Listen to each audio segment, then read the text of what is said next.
Nick hit Clara on the ear and the head with a syrup pail and kicked the cupboard door, breaking it in half. Clara cried so hard that Nick thought she was really hurt bad. That stopped the fight. Clara's really quite a cook. Her mom would tell her a recipe and she would remember it without writing it down. You never have to write anything down.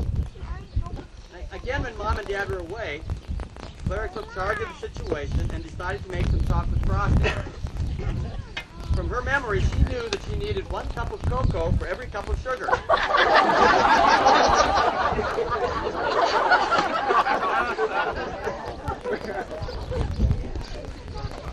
She also decided, being a creative individual, that if she boiled the frosting longer, it would make candy.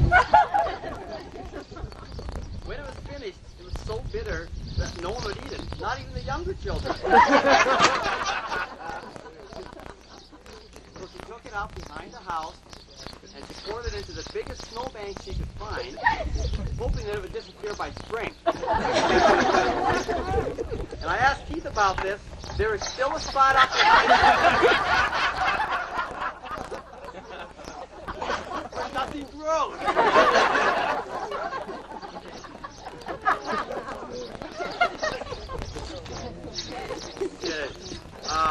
Clara was a second mother to many of her siblings, especially the young children. Rose recalls Clara being there to help her through her first days at school. That's all I have for Clara. And Clara, I'd like you to call your family up now so everybody else can have an opportunity to get a picture. How come I don't see them? There they are. Mom. Come on, get up here. Hagel family. Front forward. Front forward here, folks. Right. Kind of line up here in that direction. So, the guy stand on a chair, you get a better view. Where's Richard? Oh, he's down. Wait. Hey, wait with this one. Richard had to go to rugby. Never mind, sit down.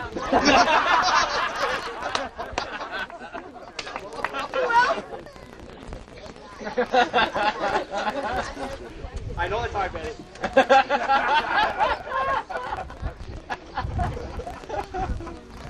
See, Nick was the one that really kept things lively in the family. He's what we'd probably call today the partier of the family. Nick teased people, especially waitresses. He teased them to such an extent that if he wasn't saying anything, they thought he was sick. He still does this today.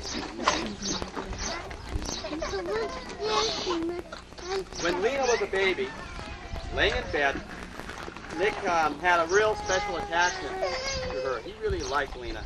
So well that one day, he lit the tassels on the bedspread on fire. Fortunately, for Lena, and I guess for me, this wouldn't be happening if you were successful here. Fortunately for many of us here, Martin Sattler was there to put out the fire. And Betty witnessed the entire event from her potty chair.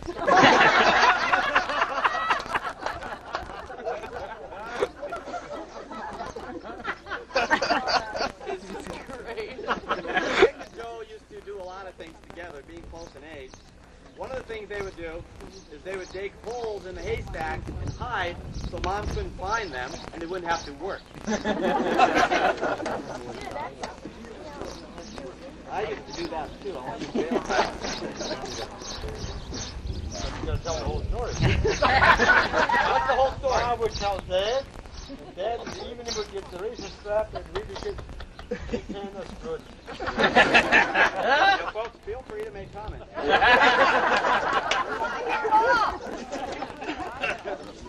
One at a time, though. Chasing their sisters at home was a fine way to pass the long summer days when Mom and Dad were away and there was work to be done. it also kept the girls from being snoopy when Nick and Joe were up to no good, which was a good share of the time from the information I have. Nick and Joe spent a lot of time kneeling on the living room floor praying for forgiveness. His knees haven't been the same since.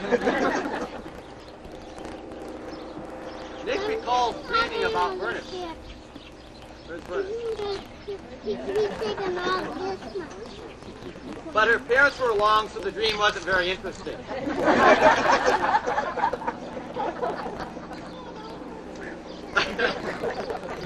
Once, when Nick was courting Ernest, he couldn't get the car started, so he hooked the horses up to full start the car.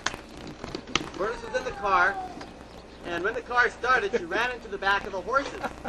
The horses got scared and took off down the field. Nick says it was a good thing that he got to the car on time, or Ernest would still be going around that field. Nick used to steal his sister's frosting from their cake when they were at the table, and he would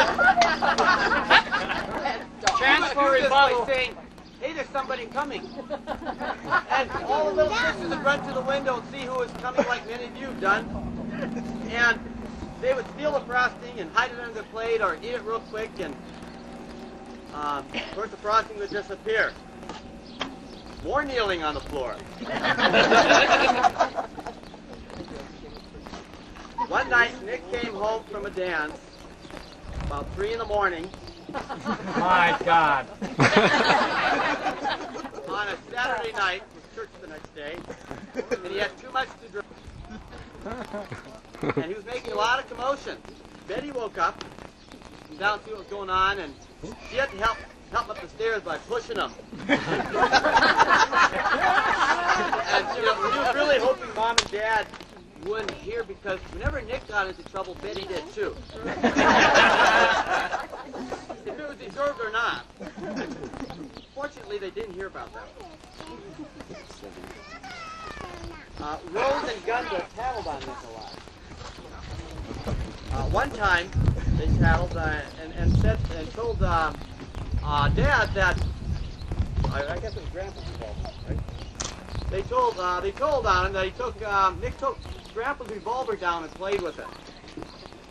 And I guess he got it real good for that one. Apparently there wasn't any rounds in it, because from what I'm getting on Nick, he probably would have used it. On his sister's right. Betty recalls Nick's interest in fashion. He used to cut her hair very short. Then he put a stocking cap on her head to cover up what he'd done. In the summertime. Betty's hair was very dark, and her mom used to call her, what's the pronunciation? Vagina. That's German for gypsy. One day, Nick thought he would help make her look more like a gypsy by applying black axle grease to her face, arms, and hands.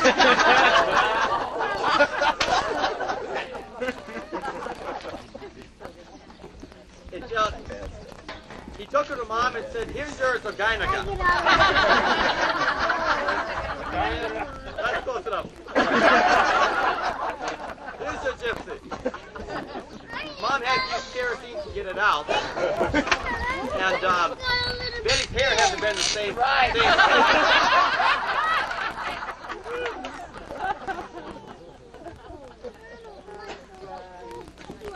Nick's favorite pastime was shooting gophers. And I think some of you witnessed that today. They came into the yard, and the first words out of Nick and Joe's mouths are, "You have a lot of gophers?" They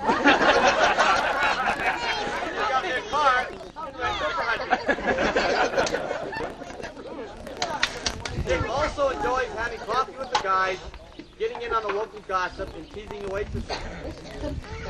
Nick advises us to live each day like it's going to be the last and enjoy every bit of it. I guess that comes from his